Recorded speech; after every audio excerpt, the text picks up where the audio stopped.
غالبا كده والله اعلم في علاقه اتكونت بيني وبين الساعه 5 لدرجه ان انا كرهت الساعه 5 بسبب ان انا ما بحبش اصحى الساعه 5. فكره ان انا اصحى الساعه 5 اصلا دي انت صحيت في نهايه اليوم، فاليوم ما عادش فاضل فيه اي حاجه حرفيا انت تعملها. انت صاحي على المغرب، فاللي هو إيه اللي انت تعمله في يومك تاني. فانا كرهت الساعه 5، كرهت ان انا اصحى الساعه 5. مش حابب الموضوع ده خالص، محتاج اظبط نومي. قررت ان انا اطبق بكره عشان اظبط نومي وكده، لكن المشكله ان انا بكره ورايا ميعاد مع الدكتور، فمش هينفع اروح للدكتور وانا مش فاهم خالص.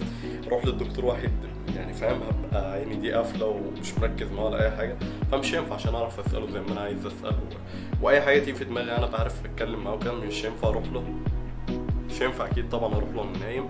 فعشان كده يوم الجمعه ان شاء الله نطبق واظبط نومي. اعتقد كده شعري كويس، تمام كده نبدا يوم.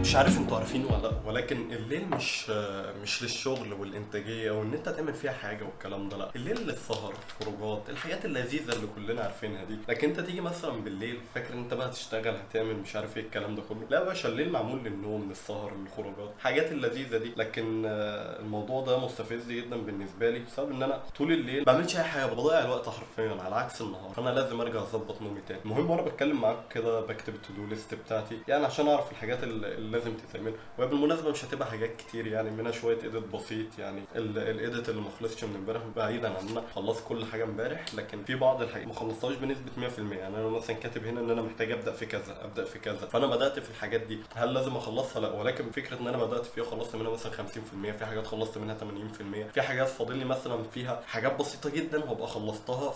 فده انجاز في حد ذاته، خصوصا ان انا اعملها بالليل وكده، وانا ما بحبش الليل نهائيا في الشغل. لكن احب الليل، سهر، خروجات، الكلام ده. بعيدا ان انا بحب اصحى بدري وكده، بس هحاول اظبط نومي تاني. المهم التو ليست بتاعت النهارده ما فيهاش حاجات كتير.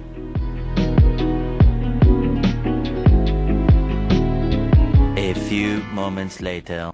اقدر اقول لك ان انا خلصت كتاب الدو ليست بتاعت النهارده، ما ورايش حاجات كتير، 4 حاجات بس. ممكن نضيف لهم واحده 5، ولكن 5 دي مش اساسيه، فعشان كده مش لازم ان احنا نضيفها. فده بالنسبه لي حاجه كويسه جدا، ان انا ورايا حاجات بسيطه، عندي طاقه، عندي حماس ان انا اعمل حاجات، معايا قهوتي، بادئين اليوم متاخر جدا بس قشطه، يعني لازم نبدا دلوقتي. ورايا شويه حاجات بسيطه في ايديت الفلوج بتاع امبارح، اللي هو المفروض الفلوج اللي ينزل النهارده. في حاجات بسيطه جدا محتاجه تخلص، فاعملها على السريع كده. هي حاجات مش كتير الصراحه، يعني انا المفروض ان انا عملت الحاجات الكتير والحاجات اللي هتاخد وقت امبارح. هي النهارده بس فاضل كام حاجه اضيفها، وان انا اراجع الفيديو وخلاص. على كده متقلقوش، مفيش ايديت فلوج جوه فلوج، هتشوفوا دلوقتي.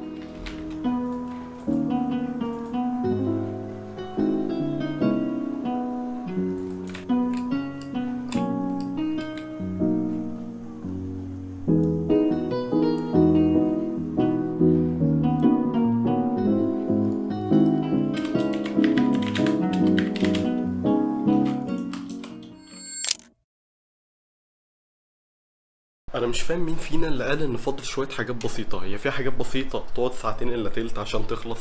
انا مش فاهم انا. ولكن في الاخر الفلوج بتاع النهارده بيعمل ريندر. انا مش فاهم انا حاجات بسيطه ايه اللي تقعد ساعتين الا تلت. انا مش فاهم. بس حقيقي الفلوج ده من اكتر الفلوجز اللي بذل فيها مجهود في التصوير وفي الاعداد وفي الايديت. يعني فلوج هيطلع حلو جدا، في شوتس مختلفه بقى، في حاجات مختلفه، في الايديتنج انا عملتها المره دي. ولكن الفلوج ده لازم تشوفوه، هتلاقوه في الاي اللي فوق هنا. لو انت ما شفتش الفلوج ده لازم تشوفه حرفيا، بسبب ان في حاجات كتير جدا مختلفه. طبعا هنخلص ريندر دلوقتي وننزل نعمل الرحله المعتاده بتاعتنا ونعمل له ابلود والكلام ده كله. ولكن انا مبسوط بالنتيجه بتاعت الفلوج ده جدا جدا جدا.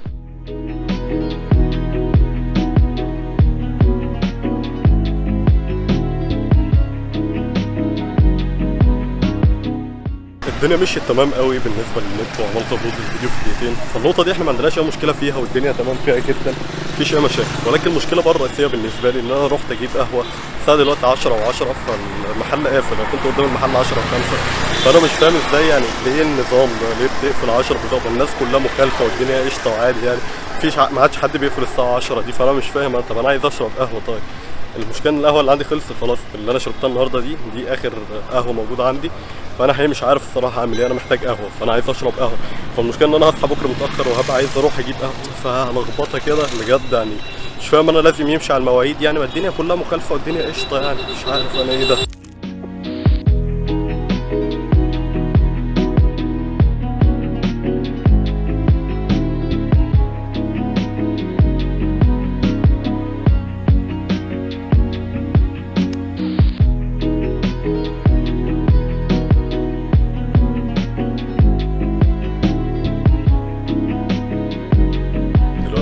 عمال اغير كام صمبنيل كده، هي كام صمبنيل لفيديو واحد الصراحه. حاليا كده نجيب الكاميرا اللي كانت بتصور، اللي هي تحس كأنك بتصور بكاميرا تليفون ارضي. مش عارف ايه علاقه تليفون ارضي بانواع الكاميرات وكده، بس قشطه يعني. ده مثل كده كنا بنستخدمه زمان، مش عارف ليه ولسه بنستخدمه، بس قشطه يعني. المهم ده واحد من الفيديوهات اللي كان لازم اغير لها الصمبنيل بتاعها. الفيديو ده عملته وانا تعبان، بس فيديو مميز جدا، فيديو حقيقه انا محتاج الناس كتير تشوفه، هتلاقوه في الاي اللي هنا. الفيديو انا مبسوط ان انا عملت الفيديو ده بسبب ان انا كنت عايز اعمله بقالي فتره، فحبيت ان انا اغير الصمبنيل بتاعته لصمبنيل احسن، لصمبنيل مش هقول لك ان هي تشد المتابع، ولكن ان هي تجيب الشخص اللي هو فعلا محتاج المعلومه دي. مش عارف بقى تطلع كويسه ولا لا، التقييم هيرجع ليكوا. هتلاقوا الفيديو في الاي اللي فوق هنا او في الاي اللي فوق هنا، يعني لو انت فاضي ممكن تروح تشوفه وتستفيد شويه وتعرفني رايك برضو في الفيديو، في الصمبنيل، في الكلام ده كله. جه الوقت بقى ان انا اخش على الحاجه اللي بعد كده، اللي انا اعتقد ان الحاجه دي ما قبل الاخيره، واللي هي تاخد وقت كتير الصراحه بسبب ان الحاجه دي متاجله بقالها كتير، فمش مهم يعني. المهم ان انا هبدا فيها دلوقتي.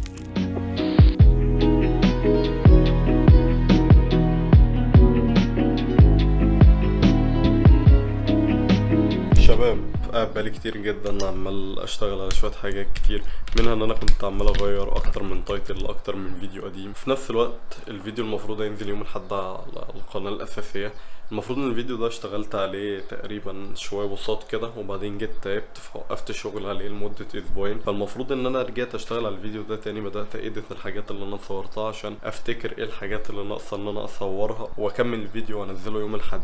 بس الفيديو ده تقريبا فيه حاجه غلط او وشه وحش عليا، مش عارف. المهم يعني الفيديو ده انا قررت في الاخر كده قرار غبي جدا، ان انا الفيديو ده لو ملحقتش اكمله ونزل على يوم الاحد الجاي هلغي الفيديو ده وهفكر في فكره فيديو تاني. او هو مش هفكر، انا عندي افكار تاني هبدا اشتغل على الافكار دي بقى، بما ان الفيديو ده مش راضي يطلع للنور وكده. فحقيقي انا مش عارف هيطلع للنور ولا لا، بس انا نفسي الفيديو ده يطلع على النور بسبب ان انا متحمس جدا للفيديو ده. فكرت ان انا لازم الفيديو ده هيخلص. انا عارف ان انا قلت على القناه الاساسيه كلام كتير، وقعدت اقول هرجع مش هرجع مش عارف ايه مش عارف ايه، كلام كتير كده قعدت اقوله، ولكن الفيديو ده لازم هيطلع او لازم ارجع تاني. يعني لازم نجهز بقى القناه للحاجات اللي جايه، لازم نجهز القناه للمؤتمر بتاع ابل الجاي، لازم نجهز القناه للحاجات بتاعت ابل الجاي. فيعني لازم نجهز القناه كده، نبدا بكام فيديو قبل ما نخش بالحاجات التقيله بقى. بس ده مش موضوعنا، انا مش عارف انا دخلت ليه وتطرقت في الكلام للموضوع ده.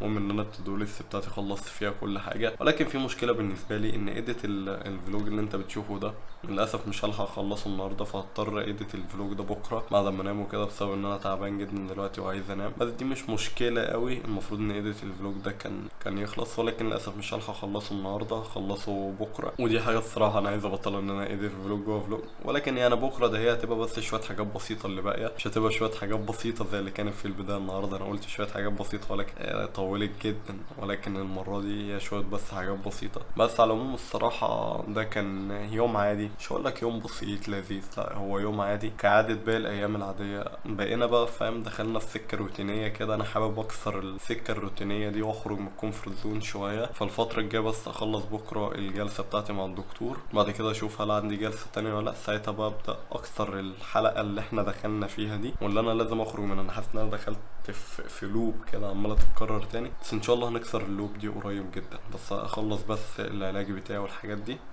ونكسر اللوب. بس كده ده كان يومنا. اشوفكم بكره بقى ان شاء الله، بكره احسن. سلام.